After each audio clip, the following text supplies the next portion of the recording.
आपने 25 साल की जो सेवा की है उसके लिए 3, 4, 5% एम्प्लॉय को ही बेनिफिट मिलना है, बाकी को नहीं मिलना है। ताज्जुब की बात है, ऐसा शायद इतिहास में पहली बार ही हुआ होगा कि किसी एक आंदोलन के अंदर दोबारा अनशन की आवश्यकता पड़े। बाबू एकता जिंदाबाद, हक की लड़ाई जिंदाबाद।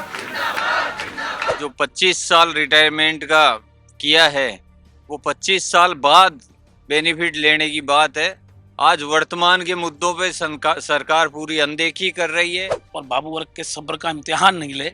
मुख्यमंत्री जी होश में आओ, मुख्यमंत्री जी होश में आओ। वो आम कर्मचारी को फायदे के जो मुद्दे हैं उन मुद्दों पे सरकार बात नहीं करनी, उनसे भगना चाहती है। जब मांगे जायज है तो पेच कहाँ टकरा है। हमारी मांगों को हर लोग आराम से सुनते हैं, वाजिब मांगे मानते हैं, लेकिन उसके बाद में कोई निर्णय नहीं होता है। हम यहाँ मरने के लिए तैयार हैं, न हॉस्पिटल जाएंगे, न किसी की जांच करवाएंगे, न कहीं जाएंगे। जो भी निर्णय होगा यहाँ हो जाएगा। नमस्कार, आप देख रहे हैं पंजाब केसरी राजस्थान और मैं हूं आपके साथ इशिका जैन। मंगलवार रात सीएम अशोक गहलोत की अध्यक्षता में कैबिनेट की बैठक की गई, जिसमें कर्मचारियों से जुड़े कई बड़े बदलावों को मंजूरी दी गई। आपको बता दें कि इसमें कर्मचारियों की सैलरी, उनकी पेंशन और इसके साथ ही उनकी सेवा शर्तों से जुड़े कई बड़े बदलावों को मंजूरी दी गई है। जिसमें सबसे बड़ा बदलाव ये है कि अब कर्मचारियों को 25 साल की नौकरी के बाद रिटायरमेंट होने के बाद भी उन्हें पूरी पेंशन मिल सकेगी। एक तरफ जहां अशोक गहलोत ने कर्मचारियों को लेकर इन बड़े बदलावों को मंजूरी दी है, तो वहीं दूसरी ओर मंत्रालय कर्मचारियों का धरना प्रदर्शन आज भी जारी है। इस धरना प्रदर्शन को तकरीबन 58 दिन से ज्यादा हो चुके हैं, लेकिन अभी भी ये इसी तरह जारी है। आमरण अनशन पर भी यहाँ पर कुछ लोग बैठे हुए हैं, उनसे जानते हैं कि सरकार ने फिलहाल ये जो घोषणाएं की उन पर क्या कुछ कहना है। क्या कहेंगे सर? सरकार ने जो 25 साल रिटायरमेंट का किया है वो 25 साल बाद बेनिफिट लेने की बात है। आज वर्तमान के मुद्दों पे सरकार पूरी अनदेखी कर रही है। संवेदनहीनता की पराकाष्ठा देखिए कि 60 दिन से मंत्रालय कर्मचारी यहाँ आंदोलन कर रहा है। और ताज्जुब की बात है, ऐसा शायद इतिहास में पहली बार ही हुआ होगा कि किसी एक आंदोलन के अंदर दोबारा अनशन की आवश्यकता पड़े और दोबारा जो है कार्मिक आमरण अनशन कर रहा है। और सरकार जो है वो न जाने किस मदहोश में खो रही है और मुगालते में जी रही है। और इस तरह की घोषणाएं, ओपीएस है तो ओपीएस 60 साल बाद उसका बेनिफिट मिलेगा। आज जो कर्मचारियों के वर्तमान ज्वलंत मुद्दे हैं उन पे सरकार को निर्णय करना चाहिए अतिशीघ्र, तो कर्मचारियों का बेनिफिट ले पाएगी। लेकिन सरकार ये सोचे कि इस तरह के निर्णय करके कोई वोट बैंक पाले, वो कुछ समय के लिए हो सकता है, वो लोक लुभावना हो, वोट बैंक में तब्दील नहीं होगा। हिसाब से आप किस नजरिए से देखते हैं सरकार के द्वारा ये जो बड़े घोषणाएं कल रात को की गई हो? नहीं, इसमें कौन सी बड़ी घोषणा है? 30 साल पे था, उसको 25 साल पे सरकार ने कर दिया, बेनिफिट सारे दे दिए। 28 साल पे था जो 25 पे कर दिया। अब जो है वो 25 साल बाद जो आदमी रिटायर होगा उसको बेनिफिट उसका मिलेगा। तो इससे क्या कोई आम कर्मचारी को बेनिफिट किस बिंदु पे होगा, उस पे सरकार को विचार करना चाहिए। कोई 25 साल का बेनिफिट लेके 1 लाख कर्मचारी या 2 लाख एक साथ तो रिटायर होने से रहे। जो रिटायर होने वाला कर्मचारी है उसको बेनिफिट है, लेकिन आम कर्मचारी को क्या फायदा है उससे? वो आम कर्मचारी को फायदे के जो मुद्दे हैं उन मुद्दों पे सरकार बात नहीं करनी, उनसे भगना चाहती है। देखिए, आप भी आमरण अनशन पर बैठे हैं। दोस्तों, आपको बता दूं कि 4 दिन इनके आमरण अनशन को चलते हुए आज हो चुके हैं और धरने प्रदर्शन को चलते हुए तकरीबन 60 दिन हो गए हैं। सरकार की ओर से अभी तक कोई रुख नहीं लिया गया है। क्या कहेंगे उस? सरकार वार्ताएं करती है, सीएस महोदय के अध्यक्षता में वार्ता हो गई, सेक्रेटरी टू सीएम महोदय की अध्यक्षता में वार्ता हो गई, रिजल्ट कुछ है नहीं।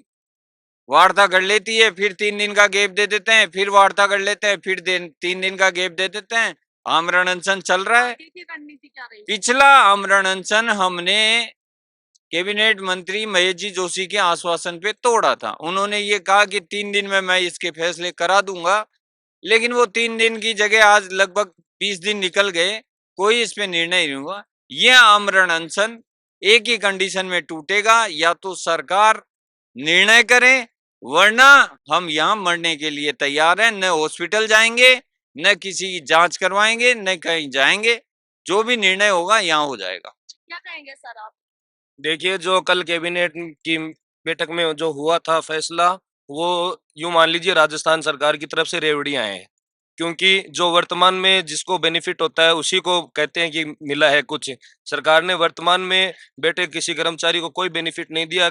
ओपीएस दिए वो 60 साल बाद है, और जो 25 साल किया है तो वो 25 साल की सर्विस के बाद है। एक तरफ सरकार ये घोषणाएं कर रही है, दूसरी तरफ सरकार की रीढ़ माने जाने वाले मंत्रालय कर्मचारी हैं 60 दिन से लगातार यहाँ पड़े हुए हैं, जिन्होंने 2 बार आमरण अनशन कर दिया, फिर भी इनकी सुध नहीं ले रही सरकार। और हर बार एक दिन बुला लेती है, फिर 2 दिन गायब, फिर एक दिन बुला लेती है, फिर 2 दिन गायब।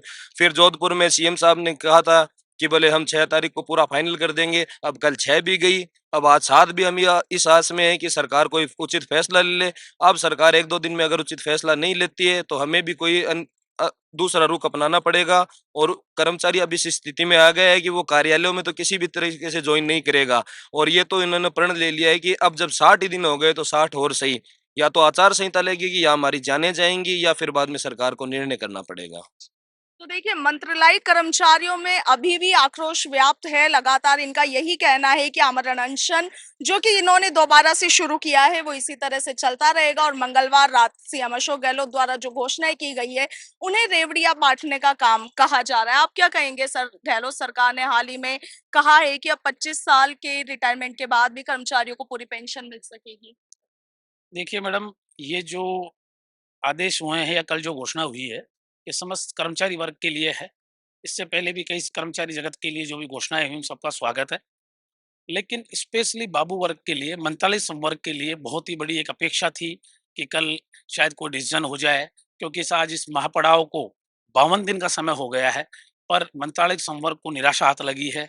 हम आपके माध्यम से भी सरकार से पुनः बारंबार फिर अपील करते हैं कि इस बाबू वर्ग की जो जायज पीड़ा है, जो न्याय की जो मांग कर रहा है बाबू वर्ग, इसको सरकार सुने और बाबू वर्ग के सब्र का इम्तिहान नहीं ले। क्योंकि इस पांडाल में बाबू वर्ग ने सारे मौसम देख लिए, सारी परीक्षाएं दे ली, जो कुछ करना था कुदरत ने या सरकार ने सब परीक्षाएं दे ली।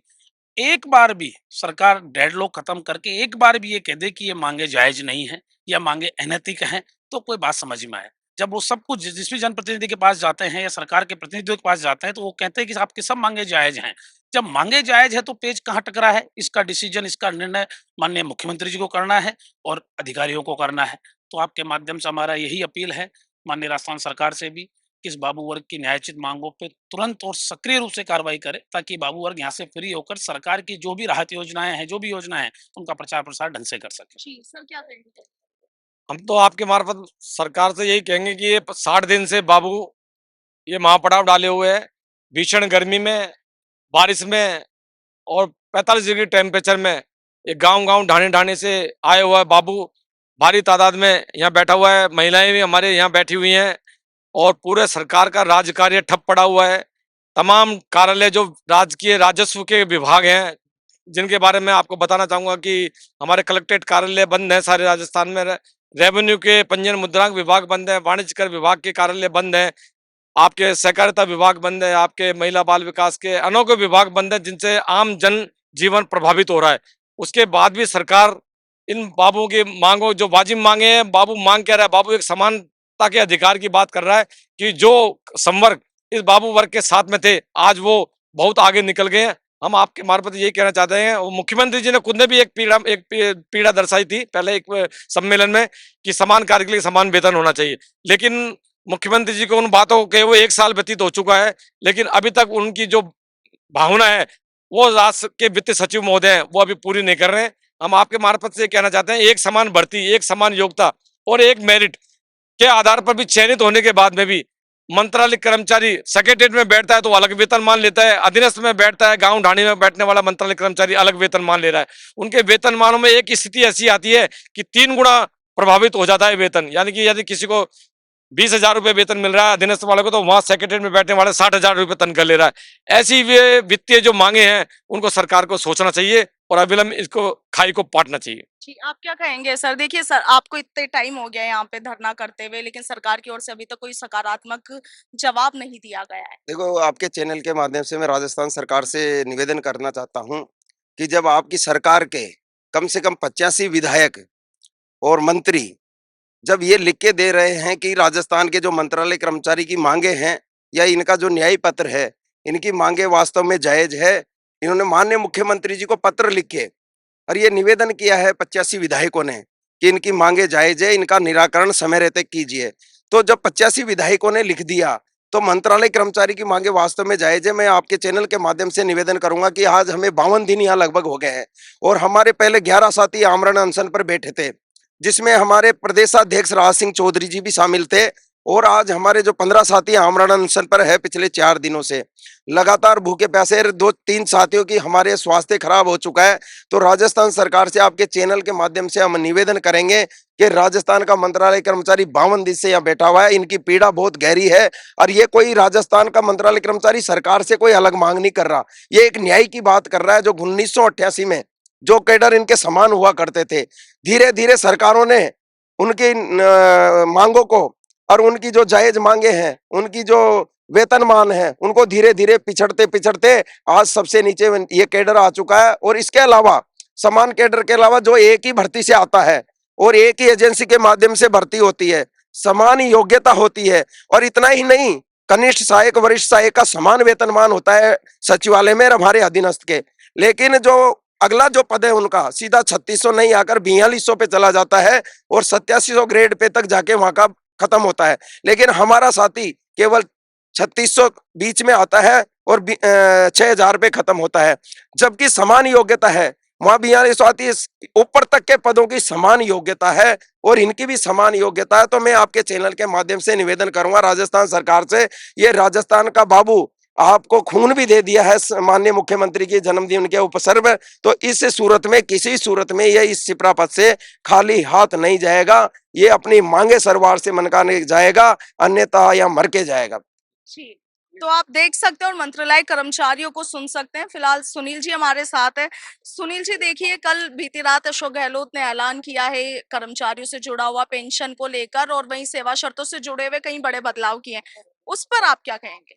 आपने ये बताया और जैसा कि हमको मीडिया के माध्यम से पता किया है कि 28 साल की जगह 25 साल की सेवा के ऊपर पेंशन की गणना की जाएगी। अब मैं आपको इसमें एक छोटी सी बात बताना चाहता हूँ कि 25 साल में पेंशन की गणना की जाएगी 28 की जगह, तो वो या तो बेनिफिट होगा जो वॉलंटरी रिटायरमेंट लेते हैं, जिनकी सेवाएं पूरी 30 साल 32 साल 35 साल होगी, उनको इससे कोई बेनिफिट नहीं है। एक तो बेनिफिट होगा उनको कि जो 25 साल पे वॉलंटरी रिटायरमेंट लेते हैं, और एक बेनिफिट वो होगा जिनकी लेट उम्र में सेवाएं लगती है और वो उनकी पूर्ण सेवाएं नहीं होती।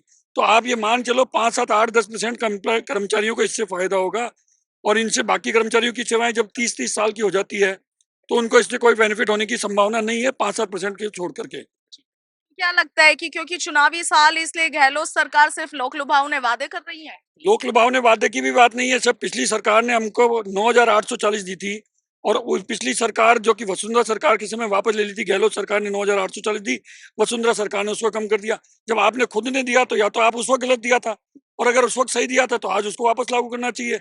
इससे हमारा कैडर ही नहीं, 2400 ग्रेड पे प्राप्त करने वाले लगभग बहुत सारे कैडर हैं जो अपनी इस मिनिमम पे की वजह से नुकसान पा रहे हैं। ये एक वाइड रेंज है जिसमें आप बेनिफिट दे सकते हो।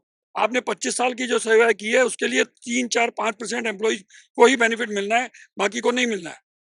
तो देखिए, आपके धरना प्रदर्शन को चलते हुए इतने दिन हो चुके हैं, वहीं आपके कुछ कर्मचारी आमरण अनशन पर भी है, लेकिन सरकार की ओर से सकारात्मक पहल अभी तक आपकी तरफ नहीं की गई है, क्या कहेंगे? सरकार सिर्फ ढील दे रही है। 4-5 हमारी वार्ताओं के दौर हो गए, मुख्य सचिव स्तर से हमारी वार्ता हो गई है, लेकिन उसके बाद में कोई प्रत्युत्तर नहीं होता है। हमारी मांगों को हर लोग आराम से सुनते हैं, वाजिब मांगे मानते हैं, लेकिन उसके बाद में कोई निर्णय नहीं होता है। और उसके बाद में 4-5 बार हमारी अलग अलग स्तर से वार्ताएं हो चुकी है, जिसमें सबसे बड़ी मुख्य सचिव स्तर से वार्ता हुई है, लेकिन उसके बाद में आज 8 दिन हो गए, उसमें भी कोई जवाब नहीं है। अब आगे की रणनीति क्या है? आगे की रणनीति यह है कि हमारे पूर्व में भी आपको संज्ञान में कि 5 दिन तक 11 कर्मचारी आमरण अनशन पे बैठे थे। अभी पुनः 4 दिन से हमारे 15 आमरण अनशनकारी साथी बैठे हुए हैं। अगर सरकार नहीं मानती है तो फिर हमारे प्रदेश अध्यक्ष जी और कार्यकारिणी तय करेगी कि हम इस आंदोलन को उग्र करें। तो जैसा कि आप सुन सकते हैं कि मंत्रालय कर्मचारियों का यही कहना है कि अशोक गहलोत को उन्होंने अपना खून दिया, मौसम बदले हुए देखे, मौसम के मिजाज में बदलाव होने से इनके कई साथियों को चोटें भी लगी और पिछली बार भी आमरण अनशन किया गया था और इसी आंदोलन में अब एक बार फिर से कर्मचारियों ने यहाँ पर आमरण अनशन शुरू कर दिया है। कर्मचारियों का कहना है कि बीती रात अशोक गहलोत ने जो कुछ वादे किए हैं उसे सिर्फ एक तबके को फायदा होगा, लेकिन यहाँ पर राजस्थान का बाबू जो कि पिछले 60 दिन से लगातार इतनी कड़ी धूप में बैठा हुआ है, उनकी तरफ सरकार अभी तक कोई रुख अख्तियार नहीं कर रही है। और वहीं इसी के साथ इन कर्मचारियों ने अब ये भी ऐलान कर दिया है कि अब आर और पार की लड़ाई होगी, चाहे हॉस्पिटल जाना पड़े, तबीयत खराब हो जाए, चाहे कुछ हो, लेकिन यह आमरण अनशन अब तभी टूटेगा जब गहलोत सरकार इनकी मांगों को पूरा करती है और इन्हें कुछ सकारात्मक जवाब देती है। मैं आपके साथ इशिका जैन, वीडियो जर्नलिस्ट विक्रम सिंह भाटी के साथ, पंजाब केसरी, राजस्थान।